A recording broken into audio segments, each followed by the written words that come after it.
Hello, everyone. Welcome back to another episode of AKP Sports Talk. As always, I'm Ari here at Korea. We had a bit of a break from the episodes over the Thanksgiving weekend, but obviously a lot of sports action across all sports. It was a fun day of college football on Saturday for a lot of close games, exciting games. Some pretty good NFL games yesterday. We had some good games on I guess not really Thanksgiving on football, but some good games otherwise on Thursday, Friday. I guess we'll just get right into the recap from this weekend. We'll start off with Korea, your plays on Thursday and Friday. What did you think of your results on those 2 days? Yeah, going back to Thanksgiving and Black Friday, obviously our Black Friday Thanksgiving special. First, the Commanders. Oh my gosh, this team sucks. They're banned. I mean, the Cowboys, look, they just like to pick on bad teams, and I thought the Commanders would be good enough, but they just couldn't get anything done. We always talk about, the struggles of their defense, and obviously they fired Jack Del Rio after this game. So obviously the Commanders have one of the worst, statistically, one of the, struggling defenses, and obviously Dak just picked them apart. He had himself an afternoon against the Commanders on Thanksgiving. So, the Commanders just did not show up. I thought their offense was going to do a little bit more. They always talk about how Sam Howell, obviously having a really career year under Eric Bieniemy in Washington. So, just tough to see the Commanders not do anything in terms of, at least putting some points on the board for Thanksgiving. So that was a tough break. And then, the Niners, it was a win, but at what cost? It's a win, but am I sitting here overjoyed that the Niners beat the Seahawks by 18 on Thursday? No, of course not. I'm a Seahawks fan, but I knew the Niners were the better team in the spot. The Niners are coming off, obviously they've pretty much have ran this division, ever since the Seahawks have, got rid of, all their stars, and the Niners have been waiting for this opportunity, and it was just a great spot. They come in, even though with the Seahawks facing back-to-back, divisional opponents, the Niners were a great spot there at -7. So look, I'm a Seahawks fan at the end of the day, but when it comes to this, you got to pick the spots where they're great, and the Niners -7 was a great spot. So it's a win, but at what cost? And then the Egg Bowl. I mean, if you would have told me that it finished 17-7 and nothing happened, I would have believed you, because nothing happened. So honestly, I don't even know what it's like. It's a push, but I mean, like, it was such a dead game. Like, nothing happened. So I don't even know how to grade that. And then the lowest under of the year officially hit, people. Big Ten football, absolute cinema. 13-10 final for Iowa, Nebraska. Iowa, Nebraska. I said this is going to be an ugly game. I said this is going to be an ugly total. And I said the under is going to hit some way, somehow. The under went all the way down to 24.5, which means anything more than pretty much like 17-10, you're done. 13-10, unbelievable. So I'll take that as a nice one. I even said this Iowa team, and then Iowa, they have a big game this Saturday against Michigan. So obviously that's going to be a really. I mean, I've seen their team total set as low as 6.5. So they're basically saying Iowa doesn't even get a touchdown on Saturday. So it's going to be really, really bad for that Iowa team to really do anything offensively. But like I said, I guess we'll take it. Tough loss with the Commanders. They didn't show up. Niners win, but at what cost? Mississippi State. I mean, I don't know what happened in that Egg Bowl. And then the lowest under hit it. Lowest under of the year hit. I can't complain about that. That's a nice day. Ari, I'll let you get into your recap now from your Thanksgiving and Black Friday special / your birthday. How'd you do? Yeah, it was LLL. Nothing was close. Lions down 23-6 at half. The Seahawks game, 24-3 at half, and it was the opposite. Like, when I was talking about this play, I thought the first half they'd at least keep it close, and then maybe the second half, the Niners pull away. It was the second half when the Seahawks played better as a team. In the first half, when everything went wrong. Then Oregon State had one good touchdown drive, and then that was it. So obviously a tough, but I'll get into my weekend. That was a little bit obviously better than this, but yeah, tough. Thursday, Friday for me with 0-3. We'll get into Korea your Saturday. That went pretty well overall. Yeah, I like to say it. You know what, Ari? Sometimes you just gotta throw that away. You just gotta throw that away. If it's one of those, just throw it away. We're moving on. And here we go. This is what I had. Obviously, Ari did not have any college football for Saturday. So here are all my plays. I had a lot also college basketball play, but I'll take a nice 3-1 day for college football. I'll save the best for last. We're gonna go to Michigan. Obviously, that big time game on Saturday morning. Obviously, that was one of the best games on the Saturday slate. Obviously it was close. Obviously, Michigan was not covering. Obviously, Ohio State was covering that spread. Down late, and I was getting a little nervous, but then they kicked that field goal and then obviously the stop on fourth down with the interception for Michigan. Kind of sealing the wins, and they win by 6. So it was a little bit sweaty, but we'll take that win. Obviously, I kind of knew it was definitely going to be one of those games. I saw that line going back and forth all week. So, if you had Ohio State, I don't blame you. That was definitely a great call, as it was getting late too. So, just one of those, you got to depend on your guys sometimes. And that's kind of, what Michigan did, with Blake Corum and J.J. McCarthy making some of the most ridiculous passes I've ever seen a college quarterback do. So that was a really entertaining game. Arizona minus 11.5. I don't know why. I don't know why it was a minus 20.5. I don't know. I don't know why it was at 11.5 and then it went to 13. I was like, okay, yeah, no, they're winning by 30, and they did. So that pretty much wraps that up for you. Kentucky, Louisville. I thought both offenses were going to struggle. Obviously Louisville having to play a bigger game next week than Kentucky. Obviously, their offense has been hit or miss all season with Devin Leary, but I guess their offense just showed up. So, it's hard fading. It's hard betting unders in college football just because, you never truly expect what's going to happen in a college game. But, it's an unfortunate loss. But, I'm not beating myself up at the same time. It was looking almost pretty sweat-free throughout that first half. And then, the offense just kind of clicked throughout that second half. So, just tough beat there. And then the one I'm smiling about. Even though it wasn't a win, I'm not even going to get into it because me personally, I've been in a lot of, I don't know how do I phrase this, interactions on social media about the Apple Cup that happened on Saturday. And I'm not going to get into any more. I've said my piece, but for all my people who did tail Washington State plus 16.5, I even upgraded it to a 2-unit play. I was hammering this in. I don't care. People are saying if it was emotional or not. This was the last game for WSU in the Pac-12, and they wanted to go out with a bang. At least go out with a legacy. Knowing that they competed with the number 4 team in the country, and they did. They obviously it took a last-second field goal from an almost scholarship guy who then became a scholarship guy to send UW victorious. Obviously, and obviously so much controversy. I don't even on both sides, but. Whether from the Pac-12 referees, but in the end, UW did get the 3-point win, 24-21. So WSU did cover that 16.5 point spread.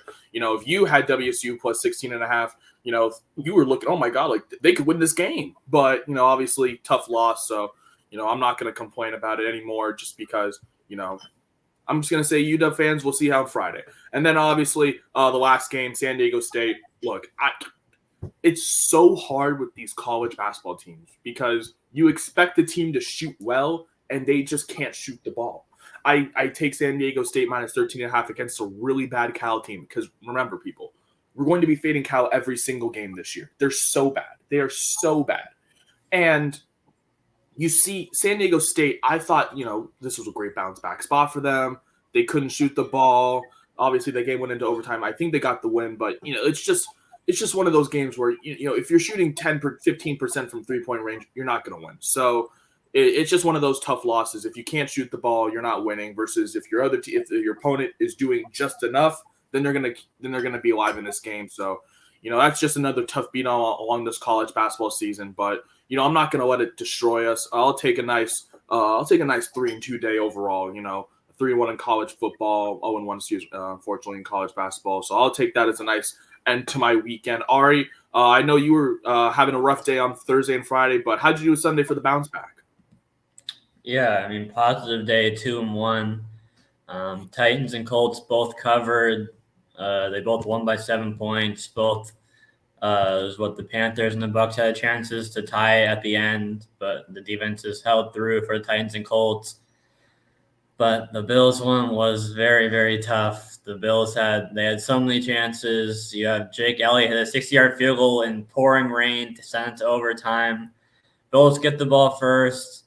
They drive all the way down the field, and miscommunication with Gabe Davis in the end zone. Davis goes one way, Allen throws the other way, incomplete. And so they settle for a field goal after Bass missed 2 in regulation. So they would have won if he even hit. I mean, they probably would have won if he even hit just one of the 2 in regulation. Because I was on their money line as well. So yeah, it was tough. And then the Eagles, you kind of figure they're gonna put a drive together when they get a chance in overtime. And and they do that, and it ends with an all-out blitz that Hurts takes advantage of and just runs up the middle. With everyone blitzing, everyone's upfield, so that leaves an opening obviously up the middle. And Hurts takes advantage of it and runs pretty much. I think it's basically untouched into the end zone. So the Eagles just keep finding ways to win. Obviously, they're 10. I think they're 10-1 now. A lot of close wins. It should be a fun one on Sunday against the 49ers in the rematch of the NFC Championship. So that would be a fun one. But yeah, now the Bills are 6-6, and they face the Chiefs and Cowboys the next 2 weeks. So I think they have the 3rd toughest schedule the rest of the season, and they're right now in 10th in the AFC playoff standing. So we might be living in a world where a team like the Colts are making it over with Gardner Minshew, are making it over the Bills with Josh Allen. But yeah, so tough one there for the Bills +3. But still, obviously 2-1 positive day that I'll take after the tough Thursday and Friday. Yeah, I was literally about to mention, you counted it as an L over there. Obviously, you had them on the money line, but for those people who did watch the game, obviously the Bills +3 did push. So obviously that was a push. So and I know you did have them on the money line, so obviously you counted that as an L. But nice to see the Titans and Colts get those statement wins. Obviously the Titans against the Panthers. The Panthers, the worst team in football. Obviously they just fired Frank Reich earlier this morning, their former head coach of the Panthers. So obviously the Titans was definitely a great look. And then the Colts just they keep finding ways to win games. We talk about the Eagles finding ways to win games. This Colts team, no Anthony Richardson. They've been under Gardner Minshew. They're on a 3-game winning streak. You want to talk about a team that's finding ways to win. The Broncos, 5-game winning streak as well. So, all these teams you meant in the AFC, you mentioned, the Broncos, the pretty much all of the AFC South right now, the Texans, the Colts, these teams that, you would think, they should be so much worse than their record. They're almost in the same race as the Bills, if not some of them a little better. So, it just comes to show you that, schedules sometimes do matter in the NFL. And, you mentioned the Bills having one of the hardest ends of the year, playing the Chiefs, Cowboys. I know another team that has a really hard end of the year, going toward the end of the year, the Seattle Seahawks as well. They just played the Niners. They got to play the Cowboys. They played the Niners again in a couple weeks. And then they got to play the Eagles. So it's not going to be pretty for those two teams. But once again, Ari, you mentioned, we'll take a 2-0 and 1-ish day, I guess. Obviously, I was thinking because I forgot they haven't kicked the extra point since they won. So obviously, obviously you mentioned if you guys didn't see this, if you guys knew obviously the end of the Bills game, Bills were up by 3. Obviously Ari mentioned there would have been the game-ending touchdown if Gabe Davis went the wrong way or went the right way. So they did kick the 3 points, and then Eagles just drove down the field, down by 3, get into the touchdown, win by 3. So tough break, 2-0 in one day for you, Ari. But we're gonna bounce back this week after a rough week, obviously, end of the week for us, and we're gonna bounce back tonight with some of our best bets. Obviously, we have the big game tonight, Vikings and Bears on Monday night. Woo! Another Monday night game where we are just wondering why is this a primetime game. And the reason why I'm taking this is because we're just going to go with the under. This is a simple system, guys. Primetime unders, we've been hitting all season. We're going to go with the under 43.5 here in the Vikings and Bears. This line is at -112 on DraftKings. It's a simple play. I don't even know what else there is to say. You have and also this is a divisional spot. So divisional games late in the season, they usually tend to go under as well. So I like this spot for the Vikings and Bears to go under. You have two teams, obviously. Offenses have changed, for the Vikings, completely new offense. If you would have told me week 1 that Joshua Dobbs and Jordan Addison and Alexander Madison would be leading the Vikings offense, I would have said, what are you talking about? But the Vikings offense has completely changed, obviously. And with that, a bunch of new schemes, obviously. Josh Dobbs more of an elusive quarterback. He can run out the pocket. So, there's a lot of schemes drawn up for that. And, I feel like the Bears will have some kind of way to control that because obviously the Bears, surprisingly, one of the best run defenses in the league. So, that's why I'm avoiding anything Alexander Madison on the ground. Which is kind of why I'm also taking him in the air. I do like him over 11.5 receiving yards. The Bears, though, do struggle to contain, out the backfield, pass catching back. And that's kind of where Alexander Madison has thrived. Madison, as he was backing up Dalvin Cook, for years in Minnesota, he kind of was the pass catching back that would just take it upfield. And, his line started at 9.5. It's grown up to 11.5. I take it all the way up to maybe 13. I just feel like this is a great spot for him. Obviously, it's tough because, it's receiving yards and, he may get, a catch in the backfield that just goes absolutely nowhere. And you're thinking, oh, why can't he just go upfield? I just feel like, the Bears with how they play a bunch of cover two, I feel like this is a great spot for him. They're going to be sitting in the defense. Madison can just pick and pocket where he likes to choose in the gaps. And I think this is a great line for him. So I'm taking Alexander Madison over 11.5 receiving yards. I think, in a game where Josh Dobbs is going to be scrambling out of the pocket, trying to find someone, I like him to find Madison, his receiver at his running back out of the backfield. So I like him over 11.5 receiving yards to pair with that under in tonight's game. And then finally, we're going to go to college basketball, the only game I like, very small slate. And I'm taking Utah tonight to cover the 4.5 point spread against St. Mary's. It's minus 110. I saw that line at 5.5. I actually personally got it last night at 5.5. So to see that line go all the way down to 4.5, it's already a sign telling that Utah should be winning this game. And I think Utah does win this game. St. Mary's, they've had a really up and down start to this season. And Utah, they've been one of the sneakier teams out of the Pac-12, with Brandon Carlson. Brandon Carlson has been one of the better players, for that Utah team. And he is kind of the focal point for that offense and how that's kind of, how Utah gets going. And I think in this game, I think Utah can definitely cover that 4.5 point spread. I think it's going to be a lot closer. St. Mary's, has been exposed defensively for not being able to guard inside. And, I think Utah can pick and pocket, this St. Mary's defense, and they don't really have the size to compare. I like Utah to cover in this spot at 4.5. They got it at 5.5. The line's already moving down. Those are my 3 plays today. I like the under 43.5 in the Vikings Bears. It's a primetime under and a divisional under system plays. I like Alexander Madison over 11.5 receiving yards. Like I said, Josh Dobbs is going to have to find someone over the middle and cover 2 defenses. And I like Madison to pick and dice through that defense. And then Utah to cover. I think St. Mary's is definitely a little bit struggling right now. And I think Utah, this is a great spot for them to pick apart, a St. Mary's team that has been on the wrong end, whether with a tough win or, a bad loss or something like that. So those are my 3 picks today. Vikings, Madison, and Utah. Those are my 3. Ari, what are your best bets for this Monday? Yeah, I'm on the under as well for, the same trends that you mentioned. I also think it's going to be kind of like a field goal kicking contest, so to speak, between these 2 teams. I think, they'll be able to move the ball down the field, but I think we're going to see enough field goals to where it goes under. I mean, originally I was thinking 27-17 Minnesota, which obviously hook over, but, maybe 24-16, something like that for Minnesota. So I like that. And then I was looking at the stats, and I was surprised because you talked about the Bears being good against the run. They're allowing the least amount of rushing yards per game against the run, which I was supposed to see. And then they're allowing the 8th most passing yards. So that's why I like Addison here. Still, Jefferson's going to be out again, so he's still going to be wide receiver 1. And, we've seen him connect down the field with Dobbs, so all it really takes is probably like 2 or 3 catches to hit 45-plus receiving yards for Addison. So I like those 2 plays in the Monday Night Football game. Diving into college basketball, and this is kind of the total is weird in the Gauchos and Fresno State because it's 141, but UCSB is averaging like 80 points a game, and they're giving up over 80 points a game. And Fresno State's kind of in the mid-70s in both of them. So, some people who bet based on the line would say it's going under because, the line is low for a reason or whatever. And that's kind of why I'm just sticking to first half, because I could see it going over first half, but, maybe something happens in the second half.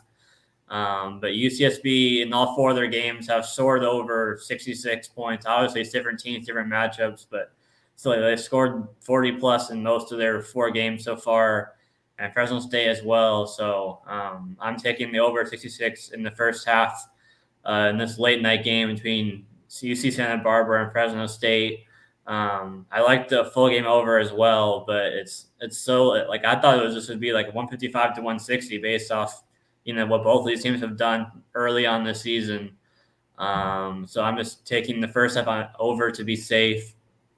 And then Pelicans first half -3. It's a rematch with Utah. Utah didn't have their 2 best players, Markkanen and Clarkson, on Saturday, and they still beat the Pelicans.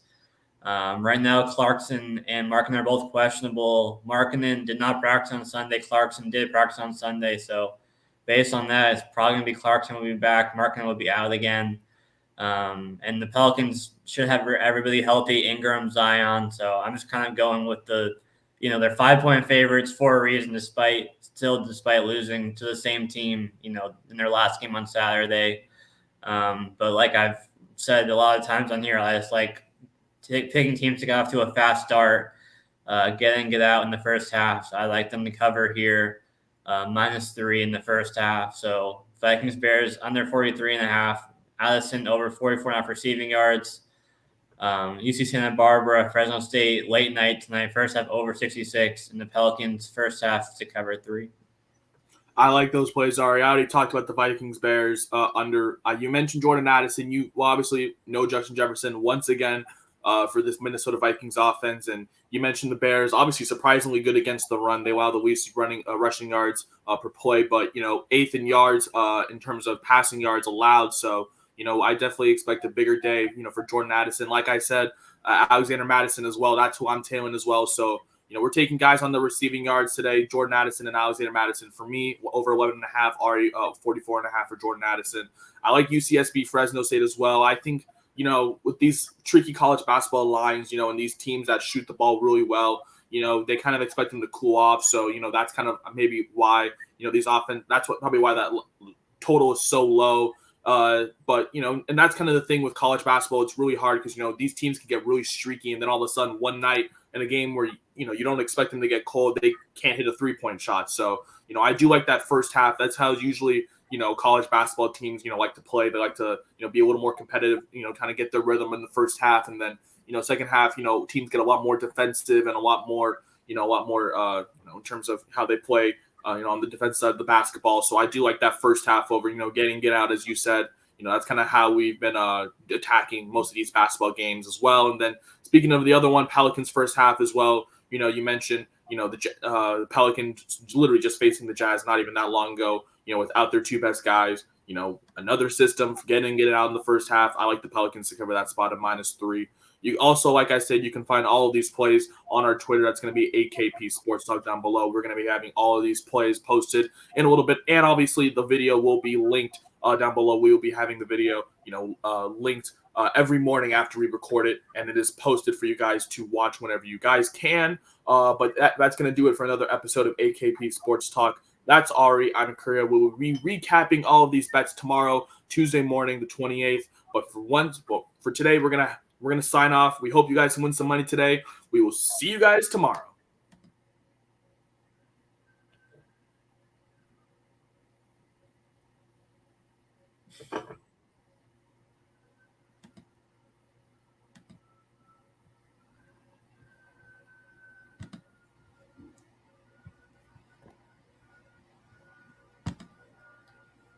It's not ending. This doesn't want to end right now. So